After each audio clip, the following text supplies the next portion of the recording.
масъулини соҳаи фарҳанг ва роҳбарияти китобхонаи марказии ноҳияи Зафаробод бино ба омодагии хонандагони аъзоёни китобхона ба озмунҳои ҷумҳуриявӣ омодагӣ мебинанд.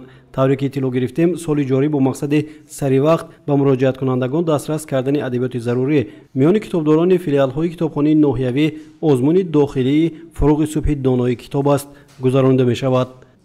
ҳар сол адабиётҳо 0.1% гардиш мекунанд, ба хонандагон дастрас карда мешавад. худи имсол хонандаҳо, китобхонаҳо мо тасмим гирифтем ки як озмуни ҳамин фуруғи субҳи доноӣ дар байни китобдорони китобхонаи ноҳияи Зафаробод гузаронида шавад. ба ғайр аз худи ҳамон умумӣ гузарондан, худи китобдорро бояд аз ҳамаи адабиётҳо хабардор бошанд, бархурдор бошанд ва озмуни китобдори беҳтарина мо ташкил карда ки дар таҳияи ҳамин зери фуруғи субҳи доноӣ. соли ҷорӣ барои дастрасӣ ба адабиёти тозанашр бахши фарҳанги ноҳия бо мактуб ба риёсати молияи ноҳияи Зафаробод муроҷиат карда дар ҳолати ҷудо шудани маблағи зарурӣ китобҳои тозанашрро харидорӣ хоҳад кард. айни замон дар ҳудуди ноҳияи мазкур 14 филиалҳои китобхона амал карда махзани ҳамаи китобхонаҳо беш аз 105 000 нусха китоб мебошад. моҳи январи соли ҷорӣ аллакай аз китобхонаи Тошхуҷа Асири шаҳри Хуҷанд 52 адад адабиётҳои тозанашр ворид гардид.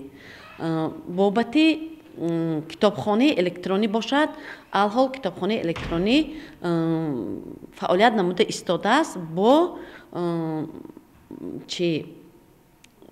умуман Wi-Fi ин чиз нест, лекин ҳамто аз ҳисоби чӣ мегӯем дар телефонҳо гузарондани интернетӣ фаъолият намуда истодааст. лекин соли равон албатта аз ҳисоби маблағҳое ки ба китобхонаи ноҳиявӣ ҷудо карда шуда ҳамин тариқи умумӣ Wi-Fi гузаронда мешавад ва ҳамаи китобхонаи электронӣ 100% фаъолият менамояд.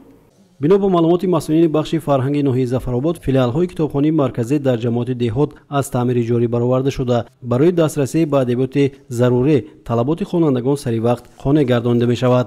оид ба ҳолат ва махзани китобхонаҳои ҷамоати деҳоти шаҳру навоҳии вилояти Суғд дар барномаҳои оянда маълумоти муфассал пешниҳод хоҳем кард.